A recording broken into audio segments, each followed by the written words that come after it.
can start.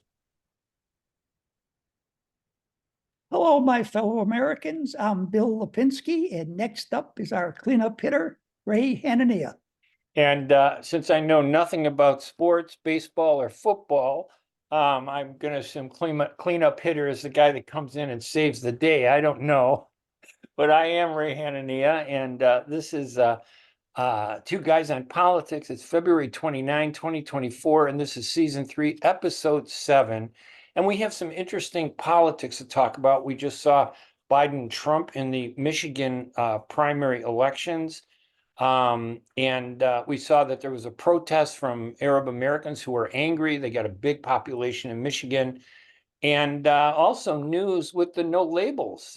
People looks like they're getting their act together, right, Bill? And That's right. and we'll see how that may impact JFK's candidacy, because every time our RFK, I should say, will impact RFK's candidacy. And every time we mention Robert F. Kennedy or any Kennedy, we get a big boost in listeners. So we want you to know we will be talking about Kennedy. So don't hang up. Keep watching this program. So let's start. What was your impression from Michigan?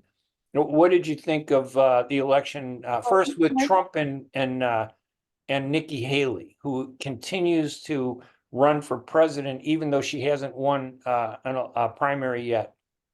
Well, as far as Trump and Nikki Haley goes, I thought that Nikki Haley did pretty well, considering where she was in the polls. 2 weeks before the election, she was only getting 19% of the vote. A week before the election, she was only getting 25% of the vote. She wound up getting 29% of the vote. Trump didn't get, the 80% they were predicting for him, because Haley got 29. Some of the candidates who used to be running, but were still on they got about 3%. So I don't think Trump did that well at all. If you go back one to South Carolina, he got 60%, she got 40%. Now, where do those 40% go? Or where do those 29% go if Trump is the president? Do they vote for Trump, or do they not vote, or do they cross over perhaps and vote for Biden? So I don't think it was a very good night for Trump, no matter how the news media that wants a race between Trump and Biden, how they spin it. So I was looking at the numbers too. I saw it a little bit differently, because if these numbers were Illinois, I would have called Trump winning with a landslide. Because as you point out, I mean, he only got 68.2%, which is, I think, 750,000 votes, but Nikki Haley got 26.5%, which is, I mean, he beat her almost 3-1. Which is significant. And then the balance were, runoff votes for Christie, Ron DeSantis, Asa Hutchinson, Vivek Ramaswamy, and there were even 33,000 uncommitted votes. I think Michigan is one of the few states that allows you to select uncommitted. I think that's a good idea. Yeah, Illinois should do that, right? But we don't. Oh, heavens no, the Democrats control too much in Illinois. They don't want to change anything. Yeah, so in the Republican primary, 33,000 uncommitted, but that's only 3%. But I think Nikki did terrible. I mean, she did get 293,000 votes, but here's what I thought was really important, because I was looking at the numbers. The Republican, obviously, because there was a contest in the Republican primary, probably about 1.1 million Republicans went to the polls, compared to only 758,000 Democrats. And Biden got 81% of the vote, but it was such a low number, 615,000 votes. And the uncommitted only got 13.3% of the vote, the anti-Biden people, in the Democratic primary. But that was 100,000 votes. Now that's a landslide too. That's 6-1. So, and you and I both know, right? This is still a nomination election. And these numbers don't really reflect what's going to happen into November. You can extrapolate them and say, well, this is a bad sign. I think it's a bad sign for Biden, because they only, in primaries, a lot of people don't want to vote because they don't want to declare what party they're from. They don't want to say the Republicans or Democrats. And only 1.8 million people in Michigan voted in the primary, but in the last general election, 5.5 million people voted. So you're talking about 3.5 million people that haven't yet voted. Can we look at these numbers and project it to those, 3.5 million and say that, more Republicans are going to come out than Democrats? No, I don't think so. And I think it was a bad election for Trump. I don't think Trump is doing that well. But I'll tell you in regards to Biden, as you have said for the past 3 or 4 weeks on this program, Joe Biden is in terrible shape with Arab Muslims in this country. And I think that they demonstrated very, very strongly what you have been saying, that they are not going to vote for Joe Biden. I don't know that they're going to vote for Donald Trump, but I don't see them voting for Biden. I see them perhaps staying home. But if they come out to vote, I think they're going to vote for Trump, unless they vote for our friend Kennedy or the third, the no labels people. But I think that a Michigan election, I hope that Biden gets the message and he finds some way of trying to pull back some of those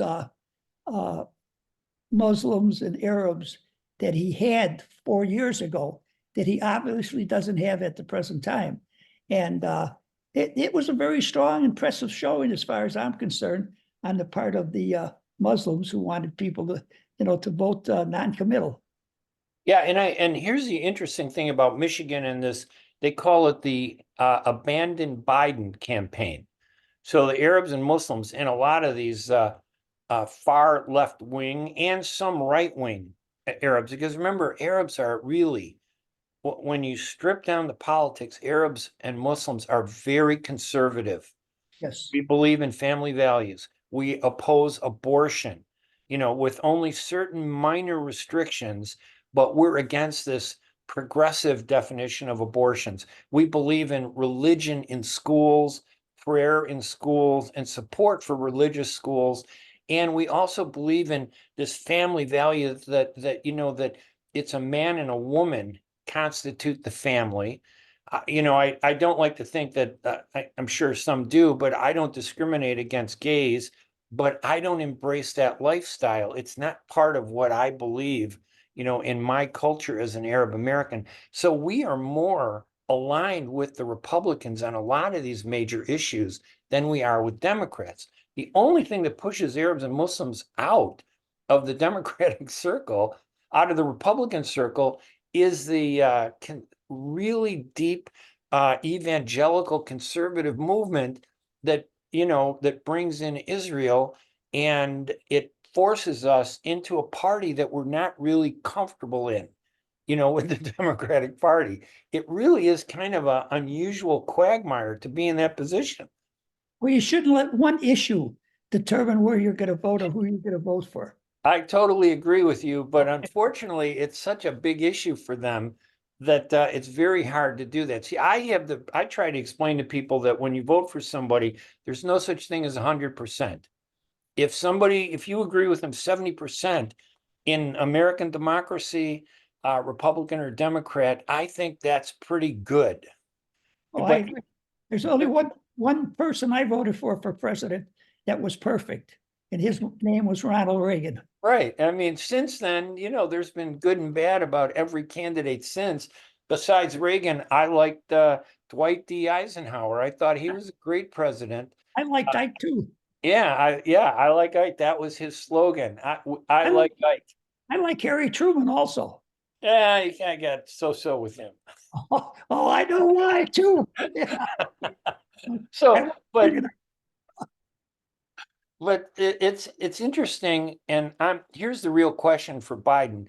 Michigan, I think, shows he is lost because the primary numbers were only 1.8 million, and there are 5.5 million that are going to happen in the fall, in November. well, 4 years ago that happened, Ray, but I don't Yes, know. 4 years ago. are going to come out this time around. I don't think it says that Biden's lost, but you go ahead and tell me No, what you think it is. well, I'm arguing that it's the Arabs that are gonna come out in November at the same level that they came out in 2020, but this time it's gonna be against Biden. So even though it was only 100,000 uncommitted in the Democratic primary against Biden, I think that number rises to 400,000 because there are 500,000 registered voting Arabs and Muslims in Michigan. And there are 5 other states like that where Biden won by even less. You know, in Michigan, he beat Trump by 150,000 votes, but in some of these other states, he won by only 12,000 votes. It doesn't take much to overcome that lead.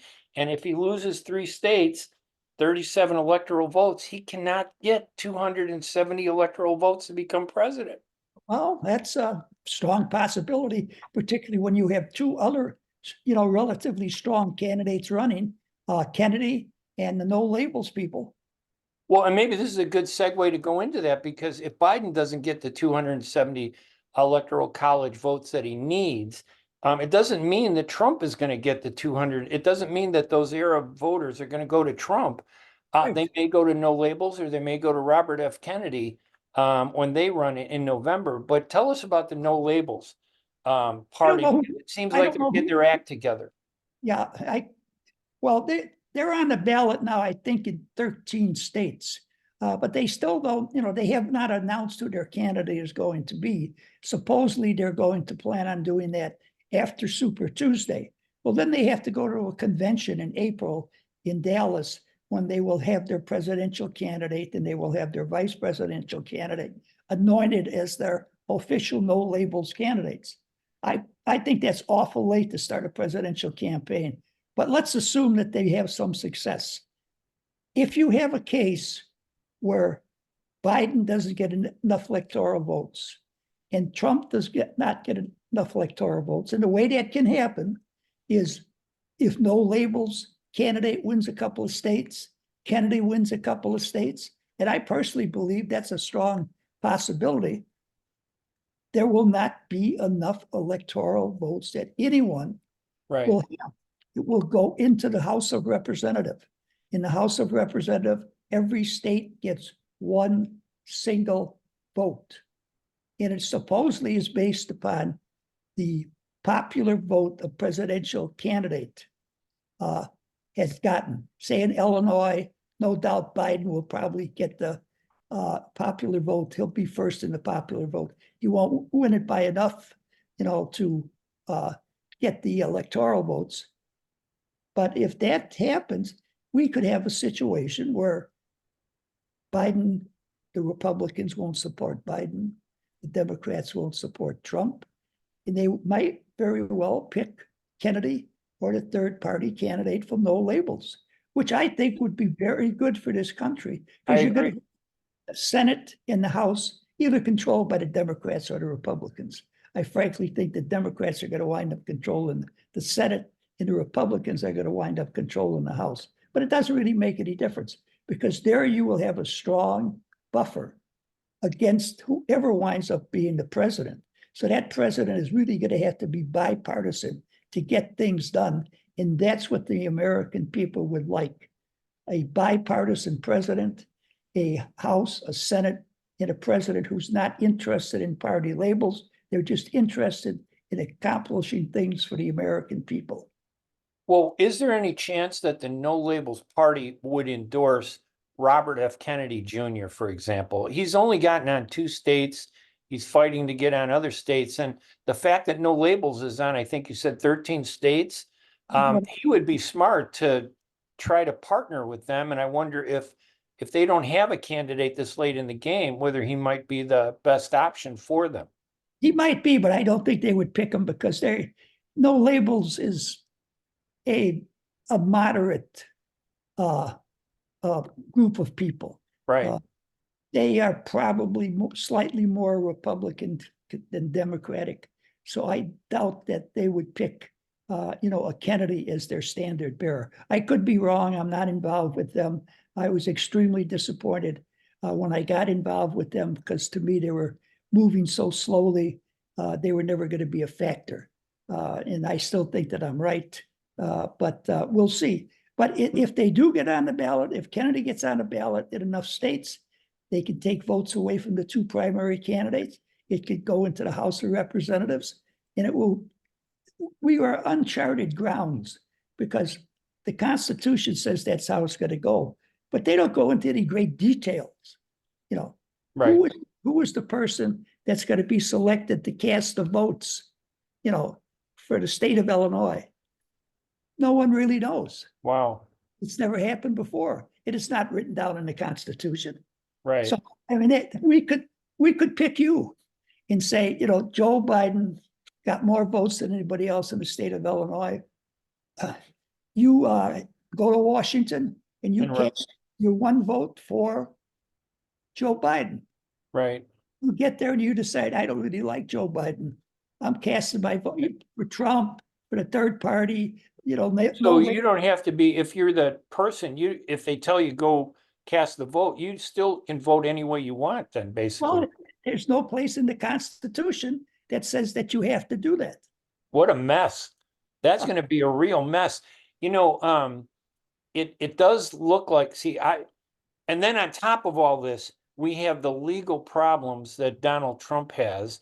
If he gets convicted at a level that might prevent him from actually assuming office, although I think in this past week, he got some, although he's had some losses in court, the one that I think he did get was to push this down the road where it may not be decided until after the election. It'd be interesting to see what would happen if he gets elected. Can he then quickly pardon himself? I mean, there are a lot of unknown territory here. Once again, we don't know if he has the power to pardon himself or not. He can pardon anybody else in the world, not in the world, excuse me, in our country. But once again, there's nothing that says it one way or another. It would have to go to the Supreme Court, and the Supreme Court would have to decide if he has that power. Yeah, that's interesting. So there are so many variables that are up in the air about this election. I think that you can see some trends. Like for me, I mean, I'm looking closely at this abandoned Biden campaign among Arabs and Muslims. It did have an impact. Can they sustain it? Can they sustain that anger through November? Can Biden buy them off with the breadcrumbs that he throws the pigeons, you know, on what's that, Lafayette Square in front of the White House? Can they be bought off by breadcrumbs? I think some of them can, you know, because in recent years, most Arab American leaders have been Democratic. They've supported Clinton, they supported Obama, and they've been very opposed to Trump. But Biden has so, in their mind, betrayed them. Remember, he started out like, I want a partnership with the Arabs. He appointed 40 Arabs to different positions in the White House and the Secretary of State's office, but immediately silenced them. You know, he muzzled them. They were not allowed to talk. That was the first sign that I saw when Biden took office, that this wasn't really a genuine thing. So there are a lot of Arabs that when they look at Biden, they think he's more destructive than Trump. And I hear this slogan that keeps coming up, and this is just from the standpoint of Arabs and Muslims. 4 years of Trump doesn't even come close to the disaster and suffering of 4 months of Gaza under Biden. And I'll tell you what, they would rather go back to fighting with Trump over where is the Jerusalem embassy going to be? Is there a Muslim ban? You know, those issues that they really were upset about, rather than get into this, is Biden empowering what they see in their eyes, this killing of all these Palestinians. 30,000 of them have died in Gaza. And we don't even know if that's an accurate number, that people believe it might be higher because the journalists in Gaza are not able to report. You can't get into Gaza to report on what's happening. Now whose number is that on the 30,000 Palestinians? Well, again, that comes from Hamas, but it also comes from Palestinian sources. But the Israeli sources, we accept verbatim like it's the Bible.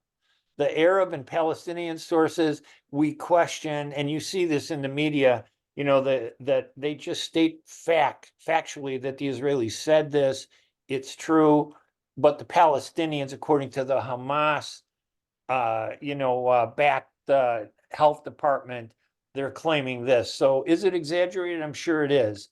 Or maybe it's not. We don't know because there are no reporters that are on frontline, and something like 100 reporters, if you go to the Committee to Protect Journalists, have been killed in Gaza over the past 5 months. That's a huge number of journalists. Some professional journalists, a lot of freelance journalists, and maybe bloggers. So out of that 100, I would say maybe 30 are actually mainstream journalists, and even 30 is a large number, to have been killed. Have there been any American journalists killed there? There have been a couple, there have been several, and actually a lot of American Palestinians have been killed. Now, you know me, I don't believe in this dual citizen stuff. So a Right. lot of these Neither American, do I. yeah, Right. I think we should just completely eliminate dual citizen. If you're an American, you're either an American, you should have loyalty to this country. You can favor and love your heritage and love a foreign country, but you shouldn't be a dual citizen where you actually serve in their military, as did our former mayor, Rahm Emanuel. He volunteered and served in the Israeli military, I but think not that's the US terribly military. wrong. Oh, I am totally and completely opposed to that. It's just I mean, that law was passed, and you're going to love to hear this. That law was passed because of the lobbying of the Jewish American community. Right. We wanted to have citizenship in here, our country, and also, and I'll say it, in their country. And that's grown over the years to other countries. Yes, it has, definitely. Yeah, there. Yeah. I don't And to me, it's like, and it's not about Israel. I don't care whether you're Chinese. I don't think you should have Chinese citizenship and American citizenship. I don't think you should have Russian citizenship and American citizenship. I don't think you should have Mexican citizenship and American citizenship. If you're an American, you're an American. End of story. Who you like is your business. Except if you want to have dual citizenship with Poland or Ireland. Well, I mean, there's some non-controversial nations where it seemingly doesn't have a problem, but the truth is it should be across the board. I have a problem with that also. I just put that in because I'm half of each. But no, I don't think you should be a citizen of Ireland. And the Irish, not so much the Irish in this country, but Ireland itself pushes that quite a bit. Yeah. In fact, if you are, I think if your grandparents, at least one of your grandparents came from Ireland, they consider you automatically an Irish citizen. I think half of the Irish in this country don't even realize they're also citizens of Ireland, but the Irish push it.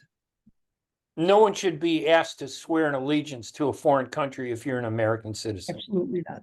Yeah, I agree with you. And I don't think that has to do with anything other than believing in our country and what it stands for, that it certainly undermines us when we have these little gray areas where people can say and do whatever they want. So we're really going into an election. We're going into we haven't gotten to the conventions yet, which will be this summer. I'm also worried about those conventions. The violence in Chicago, the violence in Milwaukee.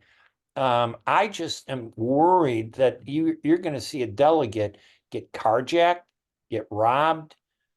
Citizens are being robbed and carjacked, and the Cook County State's Attorney isn't prosecuting these criminals. They're blaming the victims, of these crimes.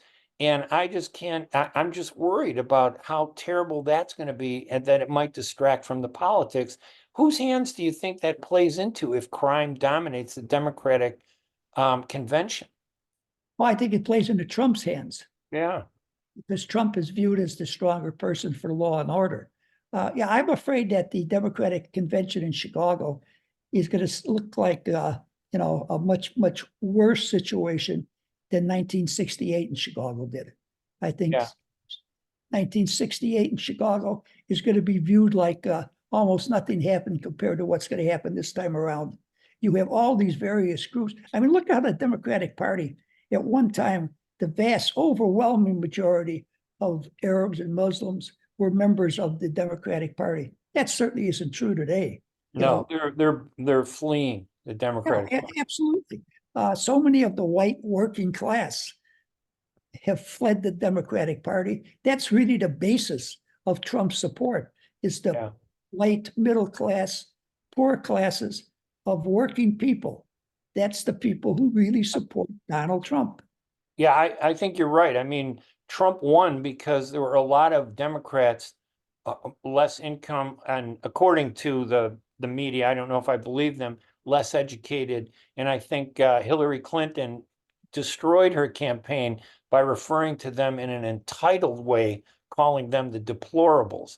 To be called deplorable as an American citizen is so offensive to me, just because I supported, Trump when he first ran. I didn't support him the second time. And now I'm sitting there going, who am I going to vote for? This is a terrible mess. And I bet I'm not the only person, American voter, that's worried about that after these conventions in November. A lot can change, though, right? Between now and November, we got 8 months. Absolutely.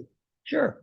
Great deal could change. The Democrats could wind up with a different presidential candidate. The Republicans could wind up with a different presidential candidate. And I would certainly like to see that happen. I think this week we'll have to discuss Mitch McConnell. We probably don't have time to do it today, but I think that he was a very interesting fellow. And I think we should discuss him, because I think we would reveal the fact of why he wound up leaving, the Senate. Do you think it was a combination of constantly fighting with Trump and the Republican leadership and his age? Because, I mean, there were those 2 incidents where he, quote unquote, froze. Yes. That's very difficult to overcome that once that happens and at a public press conference, to not think that there's a problem there. And it sounds like that's part of the factor. But also, Trump has constantly berated him, even though he voted against impeaching Trump, when Trump was impeached, way back. So it's what do you think is going to happen when he steps down? Who's going to take his place? Well, the only people I see, well, I don't really want to go into this because I want to spend more time on it next week. But right now, I only see ultra conservatives who are seeking to replace him, and I think that'd be another nail in the coffin of the Republican Party if they were to select a Senate leader who was an ultra conservative. I can't see it. All right, one final question before we end the podcast. Nikki Haley, is her strategy, do you think, I'm staying in until the end, that something might happen to Trump? And if in fact something does happen to Trump, wouldn't she be the natural then successor for the Republican Party? Is that assumed, or do you think she's assuming too much? No, I don't think she's assuming too much. I think she would wind up getting a nomination. I would say that after everything is said and done, she's probably going to average about 35% of the primary turnout, which I think would entitle her to be the presidential candidate. But I think she's hanging in there, expecting Trump to win, but to be defeated in the general election. And then she would be the #1 Republican for 4 years from now for the presidency. Because if Trump loses in November, you can rest assured so many of those Republicans that have been, playing up to him are finally going to open up their mouth and say what a terrible guy he is, because he won't be able to influence this election, that election. And I think they'll go with her in 4 years. I personally, I don't think Trump is going to lose. I think it won't be the election that forces him to lose. I think it'll be a court verdict that at a federal level that might really cause him some serious problems. But I think Nikki Haley, as you point out, is thinking of the future. Even if Trump wins, she can still be a pretty significant voice in the Republican Party. If Trump doesn't have her elected on some trumped up charges and put into jail, you never know with him. Like some of the trumped up charges that they're throwing at Trump. I don't know. Listen, I don't understand how they can accuse Trump of throwing him off the Illinois ballot because they said he was involved with the insurrection. He was never convicted of being involved in the insurrection. He was impeached, but it never went to the Senate rejected, the conviction. So how is it that you're guilty until proven innocent in that process? I don't think that that's going to stand. No, I don't understand either. Now, I happen to think he did incite those people to an insurrection, but it hasn't been proven any place in a court of law. And Right. until it is proven in a court of law, you can't throw him off the ballot. That's, as much as I would like to see a legitimate cause to get him off the Right. ballot, I haven't found a legitimate cause as of yet. I think this hurts our legal system when the legal system can be so easily manipulated now. Imagine when somebody's in that we like, could they manipulate the legal system to take that person out? So anyway, I'm Ray Hanania. I'm Bill Lipinski. Until next time, enjoy your life, my fellow Americans. All right, everybody. Bye-bye. And thank you for joining us. We'll talk to you again.